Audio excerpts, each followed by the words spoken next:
Você acredita que todas as ONGs são movidas por boas intenções? Projetos esportivos, assistência médica, cuidados veterinários, cultura e educação. Essas são as bandeiras que elas levantam, mas a verdade pode ser bem mais obscura. Entre 2021 e 2023, quase R$500 bilhão foi desviado dos cofres públicos para apenas 7 dessas instituições. Investigações revelaram que uma parte significativa desse dinheiro não foi usado para as causas prometidas. Ao invés disso, serviu para enriquecer os próprios dirigentes dessas ONGs. E esse não é um caso isolado. Pelo contrário, é apenas a ponta de um iceberg gigantesco de escândalos que envolvem desvios de verba e corrupção no mundo inteiro. Como essas fraudes são orquestradas? Quem realmente está por trás dessas organizações? Será que você, sem saber, está financiando atividades criminosas? Bom, neste vídeo vamos revelar o lado sombrio das ONGs, expondo desde o superfaturamento de projetos até o desvio de recursos destinados a causas humanitárias. Está preparado para a verdade?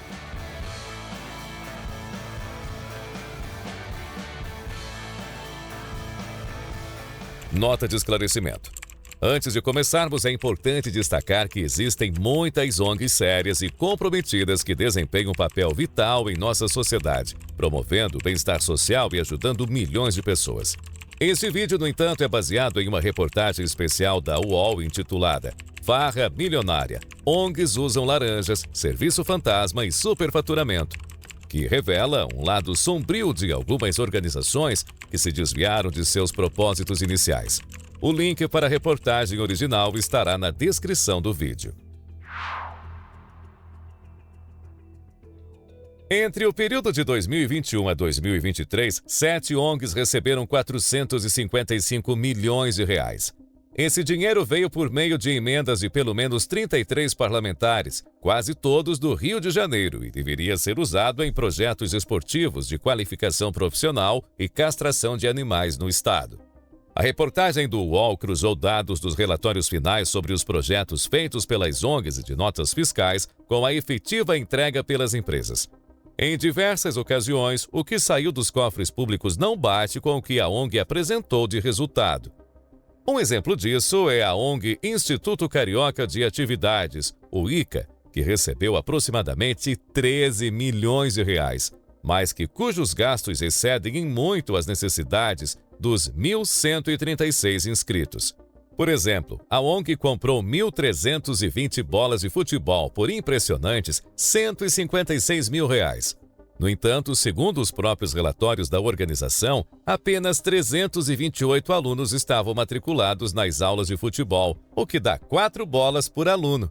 Além disso, foram compradas outras 1.320 bolas de futsal. Porém, nenhuma aula de futsal foi realizada. Tem mais. No mesmo projeto, o ICA pagou cerca de R$3 milhões a 2 empresas por 225 seminários de qualificação profissional, ao custo exorbitante de quase 14 mil por seminário. No entanto, apenas 8 deles de fato saíram do papel. E é nesse momento que as coisas ficam mais interessantes, pois uma das empresas responsáveis pelos seminários, a Arte Plural Produções e Eventos, pertenceu até março desse ano à enteada do próprio presidente do ICA e ganhou R$1 milhão por 75 seminários. Os 2 milhões gastos pelos outros 150 seminários foram para a empresa de Ricardo Pires de Oliveira, que já foi ligado ao Instituto Fair Play, outra ONG que está entre as contempladas com recursos de emendas parlamentares. Ainda no setor de eventos, o ICA pagou mais de R$20 mil por evento à Produmix, uma das empresas que mais recebeu verbas das ONGs envolvidas no esquema, somando quase R$13 milhões, o que não seria problema se os eventos, na verdade, custassem por volta de R$5 mil no máximo, com estruturas simples que não passavam de pula-pulas e escorregadores infláveis. A Produmix também atendeu a outras ONGs envolvidas, como Promacom, Contato, Brasil Social e Fair Play, tendo a primeira dessas recebido pelo menos R$5,8 milhões em repasses e dado cerca de 35% da quantia em contratos superfaturados para uma filha de consideração da ex-dirigente do projeto, que se afastou da liderança após o início das investigações. E quando não é a Produmix que assume o projeto, quem ganha a licitação é uma das suas concorrentes, ou melhor dizendo, aliadas, a LGX Correia, Artigos Esportivos e Serviços de Buffet, ou a AP Santos, Serviços e Representações, que normalmente tem preços R$ 1 ou R$ 2 mais caros ou mais baratos entre si e, coincidentemente, pertencem às esposas dos donos da Produmix. Em resumo, as transações ficam entre no máximo 20 empresas, sendo 10 delas empresas ligadas aos próprios dirigentes ou de representantes das ONGs, em movimentações que já beiram os 41 milhões. Apenas de kit aluno, por exemplo, foram gastos mais de R$ 779 mil pela ONG Realizando o Futuro, dos quais poderiam ter sido economizados pelo menos 362 mil, pois, segundo a UOL, o valor dos kits com camisa, estojo, lápis e caneta é de apenas R$ 54,90 e não de R$ 119,50, como pago por uma das instituições ligadas ao esquema. E todas essas compras e serviços vêm sendo aprovadas sem ressalvas pela Universidade Federal do Estado do Rio de Janeiro, a Unirio, e pelo Ministério do Esporte, responsáveis pelo acompanhamento do uso das verbas destinadas pelos deputados, e apenas um dos projetos foi analisado pelo Tribunal de Contas. Porém, esse esquema, como dito no início, é apenas um entre os vários casos de corrupção, desvio e lavagem de dinheiro relacionado a ONGs no país. A incidência dos ocorridos é tão grande que já foram feitas 2 CPIs relacionadas. Uma que durou de 2007 a 2010 e terminou em pizza, após mais de 3 anos da sua instauração, sem chegar a uma conclusão da investigação. E outra em 2022, durante o governo Bolsonaro, que investigou, além das 9 entidades fantasma que receberam mais de 17 milhões do governo, a atuação de instituições com o povo Yanomami na Amazônia. Pelos dados do Portal da Transparência, nos 4 anos do governo Bolsonaro, o Programa de Proteção e Recuperação da Saúde Indígena teve um orçamento de R$ 6,13 bilhões e desses, R$ 872 milhões foram destinados a uma ONG evangélica chamada Missão Kaiowá, quase o dobro da segunda entidade que mais recebeu recursos, o Instituto de Medicina Integral Professor Fernando Figueiredo, com R$ 462 milhões. Desse valor, R$ 52 milhões deveriam ser destinados ao povo Yanomami apenas no ano de 2022. Só que quase toda a verba, conforme denunciam lideranças indígenas, teria sido destinada a burocracias, como contratar aviões e helicópteros que normalmente pertenciam aos garimpeiros, para o deslocamento de agentes dessa ONG e de médicos e enfermeiros que raramente chegavam a tempo aos locais das ocorrências. Além dessa ONG, outras também foram alvo de denúncias graves. Moradores relataram nunca terem visto as obras prometidas por essas organizações na região.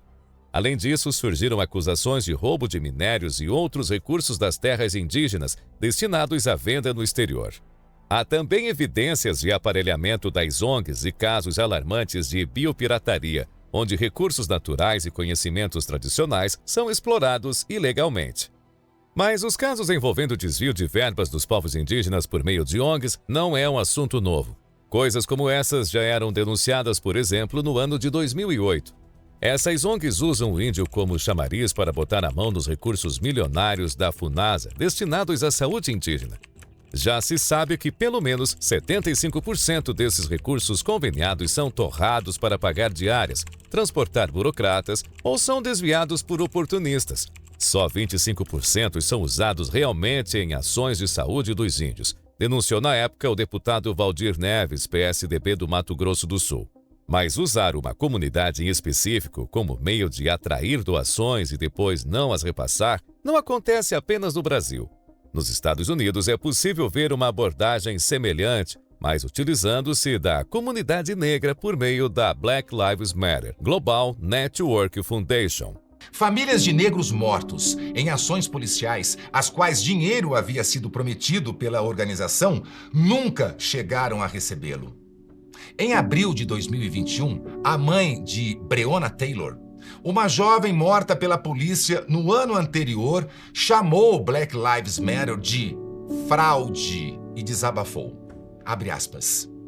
Eu vi vocês arrecadarem dinheiro em nome da família de Breonna, sendo que vocês nunca fizeram absolutamente nada por nós. Fecha aspas.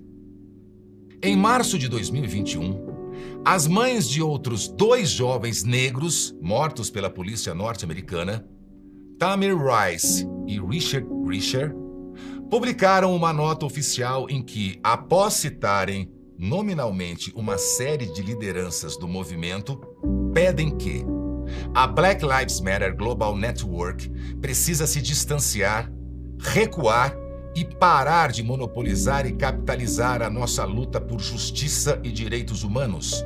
Nós não queremos ou precisamos que vocês desfilem pelas ruas acumulando doações, plataformas, contratos de filmes, etc., a partir da morte de nossos entes queridos, enquanto as famílias e as comunidades são deixadas sem nada e falidas. Bom, voltando para o Brasil, vemos que nem mesmo as catástrofes naturais e as doenças são capazes de deter os golpistas. 2 ONGs de apoio a portadores de câncer, criadas em 2002 com sede em São Paulo, recebiam dinheiro de doações recolhidas por cerca de 50 filiais espalhadas por todo o país, desviando cerca de 30 milhões por ano. O mesmo ocorria com uma ONG para pacientes oncológicos em Santa Maria, no Rio Grande do Sul, onde havia até mesmo comissionamento para os voluntários em cima dos donativos que conseguiam arrecadar. Já em fevereiro de 2023, a ONG Gerando Falcões gastou mais de R$1 milhão destinados às vítimas das enchentes na cidade de São Sebastião para pagar uma associação de Minas Gerais por um programa de estímulo e aumento de produtividade. São muitos os casos que mostram como algumas ONGs que deveriam ser símbolos de altruísmo e mudança social acabaram se transformando em veículos de corrupção e exploração. Embora existam organizações que realmente cumprem seu papel de promover o bem, essas denúncias revelam um lado sombrio que não pode ser ignorado. É crucial que estejamos atentos e que cobremos transparência e responsabilidade, garantindo que os recursos destinados a causas nobres não sejam desviados para fins ilícitos. A integridade das ONGs deve ser preservada para que possam continuar a desempenhar seu papel vital na sociedade. A verdade é que poderíamos passar horas narrando esquemas de ONGs espalhadas pelo Brasil. Mas tudo isso se resumiria à frase dita por Roberto Esmeraldi, diretor da ONG Amigos da Terra: cada país tem as ONGs que merece. Se na sociedade há impunidade e na sociedade houver práticas de desvio de recurso público, isso normalmente tende a envolver também ONGs. Assim como tende a envolver empresas, assim como tende a envolver órgãos públicos. Quer dizer, as ONGs são o indicador do que é a sociedade. Bom, agora é sua vez de se manifestar. Me conte aqui nos comentários o que você pensa sobre as ONGs.